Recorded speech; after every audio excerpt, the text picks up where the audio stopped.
அனைவருக்கும் வணக்கம். இன்றைக்கி வந்து முட்டை பொடி மாசு பண்ண போகிறோம். இது பேச்சுலர் பசங்களுக்கு வந்து ரொம்ப யூஸ்ஃபுல்லாக இருக்கும். அது இல்லாத கல்யாணம் ஆனவங்க கூட மனைவி அவங்க எல்லாம் ஊருக்கு எங்கேயாவது வெளில போயிட்டாங்கன்னா சிம்பிளாக செஞ்சு ஒரு பொரியலாக செய்கிறதுக்கு வந்து இது ரொம்ப உதவியாக இருக்கும். முதல்ல நாங்கள் கடாயில் கொஞ்சம் எண்ணெய் ஊற்றிக்கிட்டோம். அதுக்கப்புறம் கொஞ்சமாக கடுகு போட்டுருக்கோம்.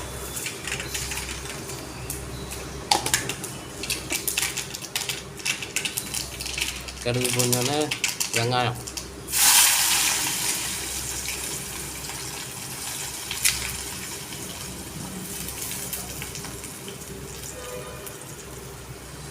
வெங்காயத்தை நல்லா வதக்கணும்.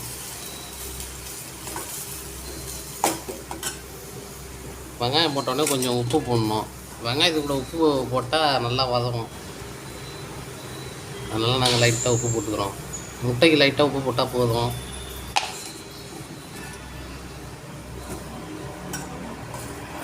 நல்லா கொஞ்சம் சிவப்பாக வர்ற அளவுக்கு நல்லா வெங்காயத்தை வதக்கணும்.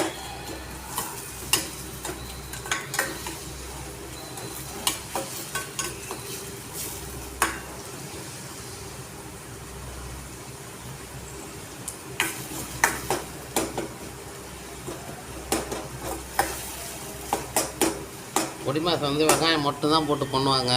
புதிய முறையில் வெங்காயம் தக்காளி ரெண்டையும் போட்டு ஒரு புது டிஷ்ஷாக இது நாங்கள் அப்பப்போ பண்ணி சாப்பிட்றோம். இதை வந்து முறையாக இப்போ நாங்கள் வந்து இதை வந்து உங்களுக்கு எல்லாத்துக்கும் செஞ்சு காட்டுறோம். எப்படி ஈஸியாக பண்ணுறது அப்படிங்கிறத பற்றி.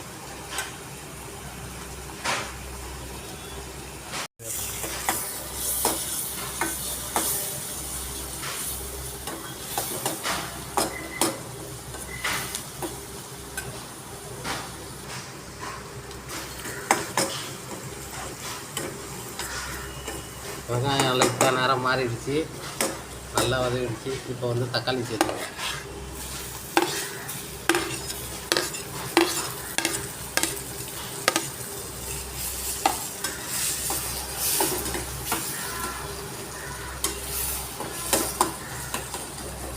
தக்காளி சேர்த்து நல்லா வதக்கணும்.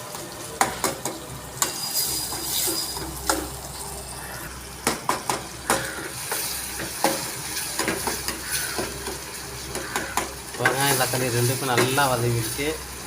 நல்லா இந்த மாதிரி பேஸ்ட் மாரி நம்ம எண்ணெயிலே நல்லா வதக்கிக்கலாம். அப்புறம் மஞ்சள்தூள் போட்டுக்கலாம். மஞ்சள்தூள் லைட்டாக போட்டுக்கலாம்.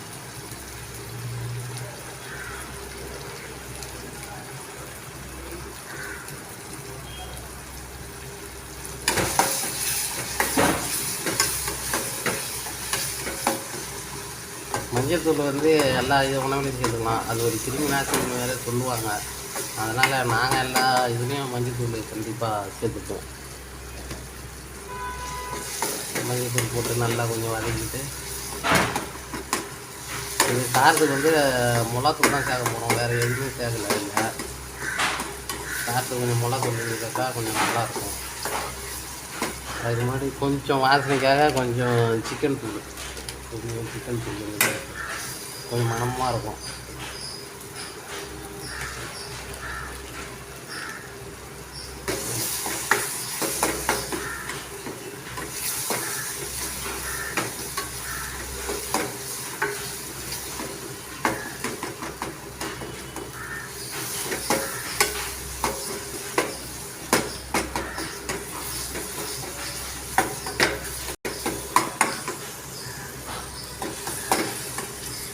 அடுத்தது மிளகாத்தூள் நம்மளுக்கு காரம் எவ்வளவோ அவ்வளோக்கு சேர்த்துக்கலாம்.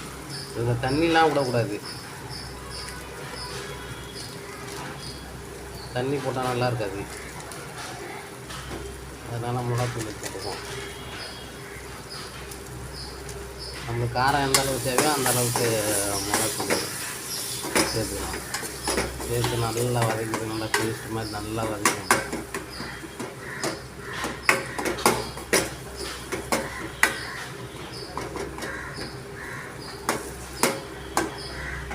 நல்லா கொஞ்சம் பச்சை வாசம் போகிற அளவுக்கு கொஞ்சம் நல்லா வதக்கிட்டே இருக்கணும்.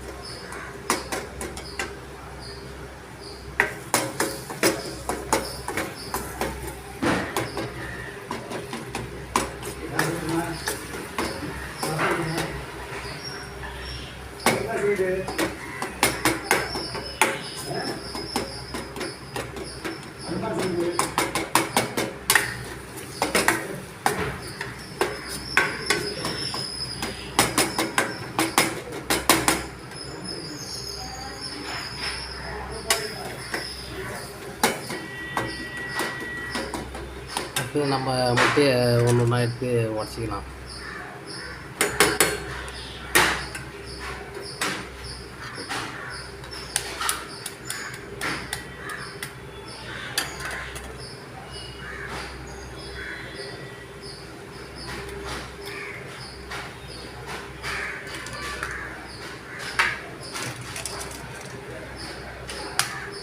ஃப்ளேமு கொஞ்சம் கம்மியாக வைக்கணும், இல்லைன்னா அப்படியே டக்குன்னு முட்டையை ஊற்றும் போது அடி பிடிச்சிடும். அதனால் ஃப்ளேமு கொஞ்சம் கம்மியாக வச்சுக்கணும் அந்த நேரத்தில்.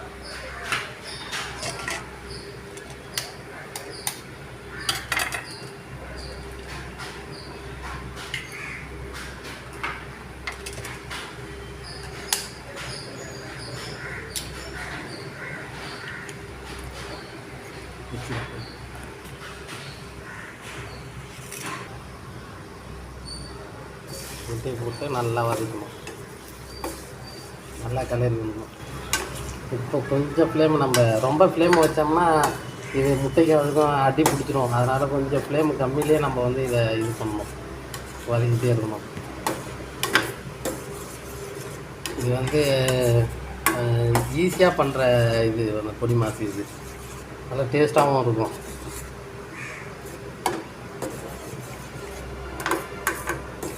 சின்ன வயசுலேருந்து ஊட்டச்சத்துனாலே முதல்ல ஞாபகத்துக்கு முட்டை தான்.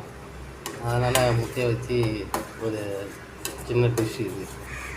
இது எல்லாத்துக்குமே தொட்டுக்கலாம், சாம்பாருக்கு, ரசத்துக்கு, எல்லாத்துக்கும் தொட்டுக்கலாம்.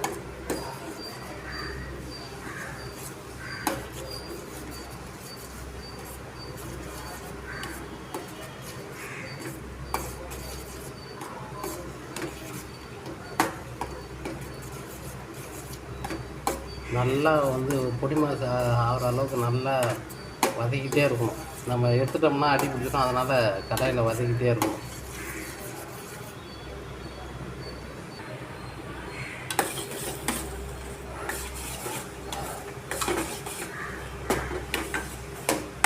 சப்போஸ் சப்பாத்தி இது தோசை இதுக்கெலாம் சாப்பிட்றவங்க இந்த பதத்தில் எடுத்தால் போதும். மற்றபடி சாப்பாட்டுக்கு சாப்பிட்றவங்க, சாப்பாட்டுக்கு வச்சு சாப்பிட்றவங்க இன்னும் கொஞ்சம் வந்து நல்லா டீப் ஃப்ரை பண்ணணும். டீப் ஃப்ரை பண்ணால் இன்னும் நல்லா பொடி மாசு நல்லா வரும். இது நம்ம எத்தனை பேருக்கு தேவையோ அத்தனை பேரோட ஒரு முட்டை எக்ஸ்ட்ரா, 4 பேர்னா 5 முட்டை, 3 பேர்னா 4 முட்டை, அந்தமாரி வாங்கி நம்ம பண்ணாலே போதும். ஏன்னா வெங்காயம் தக்காளி போடுறதுனால கொஞ்சம் நம்மளுக்கு கூட வரும். அது நல்லா இந்த மாதிரி டீப் ஃப்ரை பண்ணிக்கிட்டே இருக்கணும்.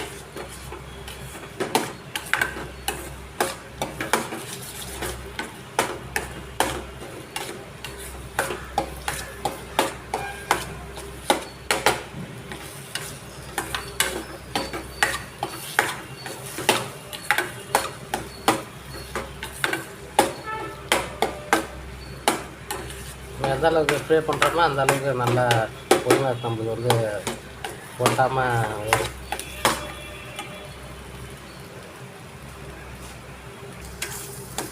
இப்போ உங்களுக்கு வந்து ரெடி ஆகிடுச்சு பொடி மாசு. நல்ல திட்டமான இதுக்கு வந்து நம்ம இது பண்ணிட்டோம். பாருங்கள், அடியில் கொஞ்சம் கூட ஒட்டவே இல்லை கடாயில். நம்ம அந்த அளவுக்கு கொஞ்சம் சிறப்பாக பண்ணியிருக்கோம். இதை வானலில் அடியில் ஒட்டவே இல்லை பாருங்கள். அந்த அளவுக்கு சிறப்பாக நம்ம பொடி மாசு பண்ணிட்டோம். இது வந்து பேச்சுலர்ஸுக்கு வந்து கொஞ்சம் ஈஸியாக பண்ணிடலாம். ஃபேமிலியாக இருக்கவங்களும் எல்லாம் நல்லா பண்ணலாம். எல்லாம் வீட்டில் பண்ணி கொடுங்க. நல்லா டேஸ்ட்டாகவும் நல்லா ஈஸியாகவும் இருக்கும். ஸ்லோவமாக பண்ணிடலாம் இதை நம்ம.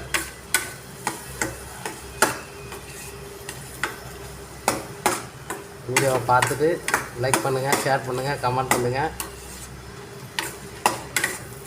மிக்க நன்றி. அபிஜான்.